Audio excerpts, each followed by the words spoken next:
Adik, Ini tempatnya nggak bisa baca. Depan. adik. Pindah. Pindah kamu yang baca bisa baca.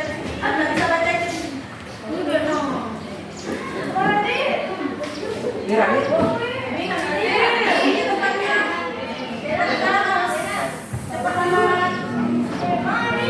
Tempatnya kalau yang nggak bisa baca.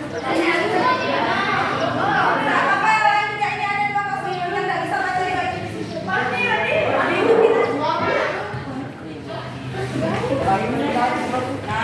Apa lagi? Nggak bisa baca yang lain? Ya, tapi kurang kan?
Ruangan kelas ini dia dibangun tidak langsung, misalnya langsung kita lihat bisa seperti ini, tapi dia menggunakan materi, ya.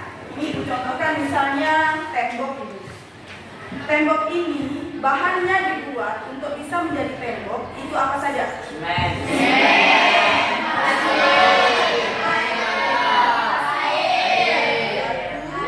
Batu dan bata. Oke. Dari semua materi yang membuat dia menjadi tembok, itu materi apa yang paling kecil? Bukan sel. Dari materi tembok ini, materinya apa yang paling kecil?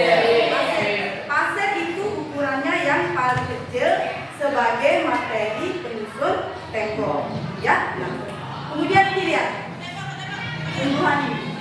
Tumbuhan yang kita lihat ini juga sama seperti materi yang tembok tadi, ya. Dia bisa besar seperti ini. Dia juga tersusun dari materi yang sangat kecil. Jadi kalau diumpamakan, pasir itu adalah sel. Bagian yang paling kecil dari penyusun struktur itu namanya sel. Begitu juga dengan tumbuhan. Makanya dia bisa berwarna-warni, ada kuning, ada merah, hijau dan sebagainya. Itu dia tersusun dari bagian yang kecil dulu, baru kemudian bagian-bagian itu berkumpul dan kemudian menjadi besar seperti yang kita lihat sekarang ini. Berarti ya, jadi kalau disimpulkan, sel itu adalah bagian yang terkecil dari penyusun suatu benda. Tapi karena ini suatu benda yang mana? Karena kita membicarakan sel, jadi kita membicarakan tentang makhluk hidup. Adakah sel di benda mati? Ada, tapi bukan namanya sel, namanya atom, ya. Sama, atom itu adalah bagian yang paling kecil menyusun benda mati. Kalau di makhluk hidup itu bagian yang paling kecil menyusun benda hidup, makhluk hidup itu namanya sel. Paham sampai situ, ya? Nah. Kemudian karena ukurannya yang kecil ini, para ilmuwan itu penasaran seperti apa sih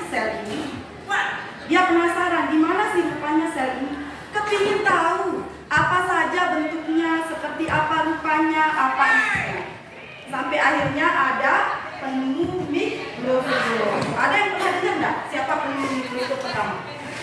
Siapa? Rizky coba. Penemuan mikroskop ditemukan oleh ilmuwan yang bernama Robert Koch pada tahun 1693. Siapa lagi selain itu?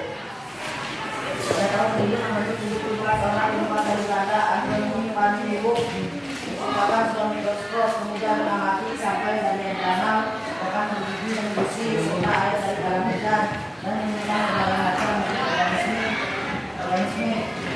Dia menyebut organisme tersebut animalcula, yang artinya Oke, itu ya. Jadi ilmuwan ini penasaran. Jadi dia kepingin tahu seperti apa sih sel itu, sehingga dia berusaha untuk mencari suatu alat yang bisa digunakan untuk mengetahui sel seperti apa bentuknya. Sampai akhirnya ditemukanlah suatu alat yang namanya mikroskop. Jadi mikroskop ini berguna untuk melihat, karena sel itu sangat kecil, bisa disimpulkan jadi mikroskop itu untuk melihat benda-benda yang kecil yang tidak bisa diamati oleh mata telanjang, yang tidak bisa dilihat langsung oleh mata telanjang. Itu fungsinya mikroskop. Jadi semua benda yang tidak bisa dilihat dengan mata telanjang itu namanya benda mikroskopis. Jadi dia tidak bisa dilihat dengan mata telanjang. Jadi dia membutuhkan alat yang namanya mikroskop. Nah, ini Ibu kasih lihat untuk mikroskop. Untuk mikroskop itu seperti ini. Jadi ketika kamu misalnya memegang mikroskop, ini ada gagangnya, kemudian ini ada rasanya. Nah, taruh di tempatnya ini. Nah, mikroskop ini dia terdiri dari dua alat yang penting harus kamu ketahui, yaitu yang pertama lensa dan alat mekaniknya ya. Yang pertama itu adalah lensa, yang kedua adalah alat mekaniknya. Nah, di bagian-bagiannya bisa dilihat dengan jelas seperti ini. Saya mikroskop, ya bisa dilihat ya. Mikroskop itu semakin hari ditemukan oleh ilmuwan itu tidak dalam bentuk yang sama, tapi berbeda. Jadi ada mikroskop macam-macam bentuknya setelah dilakukan penelitian, kemudian ditemukan yang sederhana dan yang sederhana, ditemukan lagi yang paling modern dan seterusnya. Jadi ditemukanlah dua jenis mikroskop, yaitu mikroskop cahaya dan mikroskop elektron. Mikroskop cahaya itu, karena kita membicarakan mikroskop itu artinya kita membicarakan lensa, ya. Lensa itu membutuhkan cahaya. Cahayanya dari mana? Ada dua, dari cahaya langsung dan juga dari namanya elektron. Elektron itu bisa menggunakan listrik. Mikroskop cahaya itu bentuknya seperti ini, ya, bentuknya seperti ini, dan dia mempunyai dua jenis. Jenisnya ini satu, dua jenisnya ya. Mikroskop cahaya itu ada dua jenisnya. Apa tempat perbedaannya ini? Apa? Bisa lihat ya perbedaannya. Nah, perbedaannya ini. Ya, ini yang bagian paling atas ini namanya lensa okuler. Makanya kalau di sini monokuler, yang ini binokuler. Mono itu artinya satu. Jadi lensa okuler itu okulasi, dia berdekatan dengan mata. Jadi kalau kita ini karena dia dekat dengan mata, makanya dia dikatakan lensa okuler, langsung berhubungan lensa ini dengan mata. Yang ini namanya lensa apa tadi? Mikroskop apa? Monokuler. Kenapa dikatakan monokuler? Karena hanya terdiri dari satu lensa apa? Lensa apa? Lensa okuler. Lensa okuler. Kenapa dikatakan lensa okuler? Karena dikasih kali dengan mata. Kemudian yang ini apa tadi namanya? Binokuler. Kenapa dikatakan begitu? Karena memiliki lensa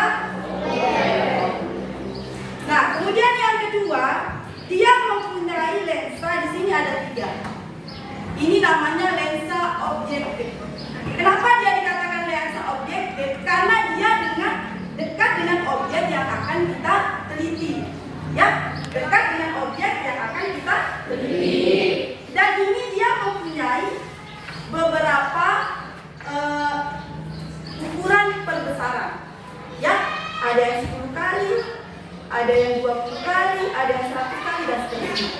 Ya, kalau di sini ada 3, ini nanti dilihat berapa pembesarannya yang dari 3 lensa ini. Nah, pertama ini namanya lensa okuler, kemudian ini adalah lensa objektif, dan di bawah ini adalah cermin. Cermin yang digunakan untuk mengumpulkan cahaya. Jadi sebenarnya ini bisa diganti dengan lampu. Kalau ada ya, tapi karena ini kita membicarakan tentang, jadi ini fungsinya untuk mengumpulkan cahaya. Jadi nanti kalau cahayanya sudah jelas di sini kita lihat, baru bisa kita menggunakan mikroskop. Ini mikroskop. Selanjutnya di sini ada tabung. Tabung ini yang menghubungkan lensa okuler dengan lensa objektif. Jadi kalau kita mau lihat begini, ini tabungnya ini yang menghubungkan pandangan kita dari lensa okuler itu menuju ke lensa objektif. Kemudian yang di sampingnya ini untuk mengatur, karena ketika kita menggunakan mikroskop itu tujuannya 2, yaitu yang pertama pembesaran dan resolusi, ya, pembesaran dan mempertegas bentuk gambar, resolusi. Itu maksudnya ya.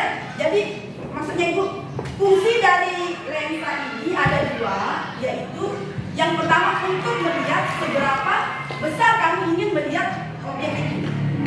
Misalnya tadi yang kecilnya kayak apa, kita bisa lihat dia sampai 10 kali perbesaran, ya, 100 kali perbesaran, sampai bahkan kalau yang elektron itu bisa melihat dengan jelas sampai detail-detailnya. Makanya kalau mikroskop elektron itu biasa digunakan di rumah sakit atau teknisnya, karena itu digunakan untuk melihat objek itu dengan detail. Selanjutnya, ada apa fungsinya? Untuk melihat, untuk memperbesar objek dan memperjelas, ya, memperjelas objek yang akan kita lihat. Sekali lagi, untuk memperbesar objek dan memperjelas objek yang akan kita lihat. Selanjutnya, di sini ada 2 yang seperti ini. Lihat ya, ini fungsinya ketika kita mau memaju, mundurkan, ini namanya pembesaran kasa. Pembesaran kasa. Jadi kalau kita misalnya mau cepat, ingin lensa ini tiba ke objek, maka kita menggunakan ini. Ini besar, ini cepat ya. Pembesaran kasa ya. Kemudian yang ini untuk memperhalus benda atau objek yang akan kita lihat. Kalau misalnya dia sudah ini betul sama anunya, sama apa namanya, sama objeknya, kemudian nanti diperjelasnya dengan yang ini. Ini namanya pembesaran kasa. Ya, paham ya? Nah, kemudian membawa mikroskop itu tidak sembarangan. Ya, caranya membawa mikroskop itu tidak sembarangan. Jadi pegang dulu bagian diagamnya ini, baru kemudian ini. Ini untuk menjaga karena ini bagiannya itu lensa-lensa yang sudah pecah. Jadi harus. Selanjutnya, jadi ini namanya gagang, kemudian ini bagian bawahnya ya. Dan ini namanya meja preparat. Preparat itu adalah objek yang akan kita teliti, kayak ini namanya preparat.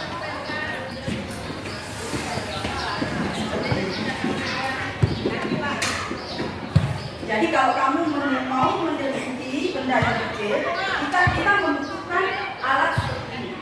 Ini alat yang sudah jadi. Sebenarnya hari ini kita mau buat preparat yang basah yang bisa kita buat langsung. Tapi karena mungkin besok susah, kalau alatnya sudah ada, bisa kita pakai.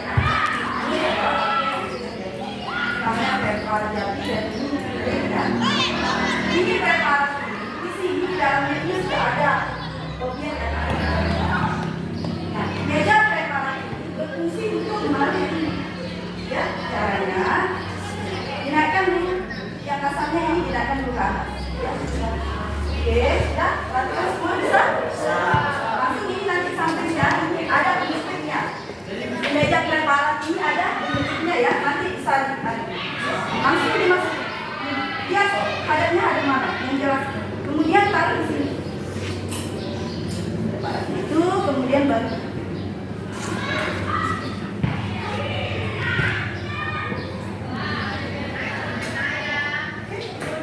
Cara dipasangnya, Tapi sebelum kamu memasang objeknya ini, ya, dicari dulu cahayanya. Cahaya ini dikumpulkan dulu di sini. Kalau dia kelihatan terang jelas, kita cari dulu. Baru masukkan reparatif. Karena kalau misalnya gelap, karena ini cahaya, jadi kita cari sumber cahayanya kemana? Kita cari sumber cahayanya, baru kita ukur dulu, lihat dulu. Kalau sudah jelas putih, kelihatannya jelas terang, baru kemudian dimasukkan reparatif. Jadi secara garis besar, kita tahu ya, bagian meja. Coba, sekarang mulai saya tanya satu-satu. Yang atas ini, yang bagian atas ini apa namanya? Apa yang dikatakan sebagai lensa okuler? Karena apa? Terus yang ini? Lensa objektif. Kenapa dia dikatakan lensa objektif? Karena dengan terus yang ini fungsinya tabung.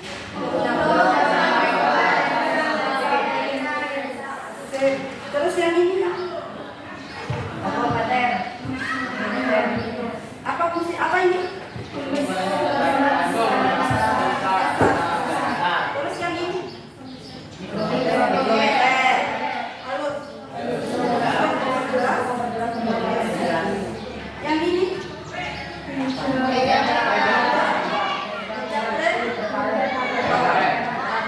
yang ini panjat. Sudah tahu ya? Nah, tadi cara makainya juga sudah. Jadi kalau misalnya ini yang kasar ini untuk mempercepat, yang ini bisa masuk sini. Yang untuk mempercepat misalnya ini bisa ke sini. Yang cepat ya. Kemudian nanti yang ini juga mempercepat ya. Nah, yang bawahnya ini. Yang ini. Ini reflektor. Reflektor fungsinya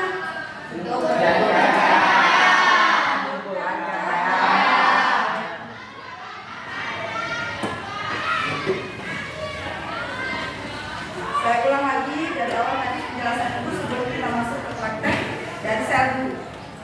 Oke, tadi dari sekilas sel itu apa?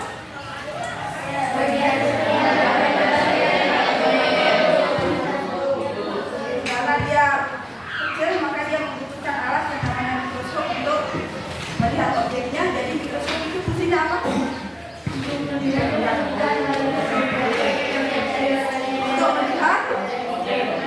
satu orang aja coba. Fungsi mikroskop satu orang. Dengan bahasanya sendiri, tidak pakai bahasa catatan, tidak pakai bahasa semua juga boleh. Oke, apa fungsi dari mikroskop? Untuk melihat objek kecil yang akan diteliti. Objek yang kecil itu namanya apa? Yang nggak bisa dilihat dengan mata telanjang itu namanya apa? Semua makhluk hidup atau benda kecil namanya apa? Yang nggak bisa dilihat dengan mata telanjang? Mikroskop. Jadi benda yang tidak bisa dilihat oleh mata telanjang, sehingga dia dikatakan sebagai benda mikroskop. Paham ya? Sekarang kalau bentuknya dia coba ya, angkat tangan yang 1, 2, 3, 4, 5. Yang training 1, 2, 3, 4. Angkat tangan dari 1, 2, 3, 4. 1, 2, 3, 4. Termasuk 1. Oke, kamu langsungnya di 1. Kamu ingin berapa? 4. Ranking 4? Ranking 4? Oke. Rizky 1 ya. Rizky 1 yang ranking 2 mana? 2, 3. Ranking 1? Oke. Rizky 1, kelompok 1, kelompok 2, kamu ranking berapa? 2. Sama yang ranking 3 berapa? Mana? Yang ranking 3 mana? Oke, 3. Itu jadi 2 kelompoknya ya? Ingat. Saya hitung dari yang gak angkat tangan tadi. Saya hitung dari yang gak angkat tangan. 1.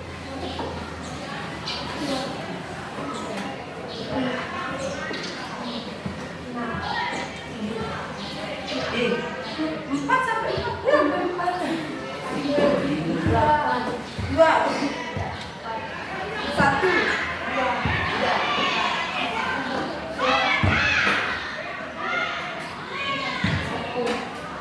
2, 3, 4, 1, 2, 3, 4, 1, 2, 3, 4. Oke, kumpul sama makannya.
Tadinya di sana akan membuat preparat basah, tapi karena alatnya masih belum tersedia, jadi kita menggunakan preparat jadi. Nah, nanti di sana tugas kalian yaitu untuk membandingkan setiap lensa itu hasil gambarnya seperti apa dan jumlah pembesarannya berapa. Jadi kalau kepingin tahu dia jumlah pembesarannya berapa, kalau misalnya di sini tertulis 10 kali, di sini 10 kali, di bawah 10 kali, maka dikalikan 10 kali 10, maka pembesarannya itu adalah 100 kali. Ya, lensa okulernya berapa kali pembesaran, lensa objektifnya berapa kali pembesaran, baru kemudian dikalikan, maka itulah hasil berapa kali kamu membuat dia menjadi pembesaran berapa kali. Kalau 10 kali 10 berarti 100 kali. Kalau 4 kali 10 berarti 40 kali. Paham? Oke, nah syarat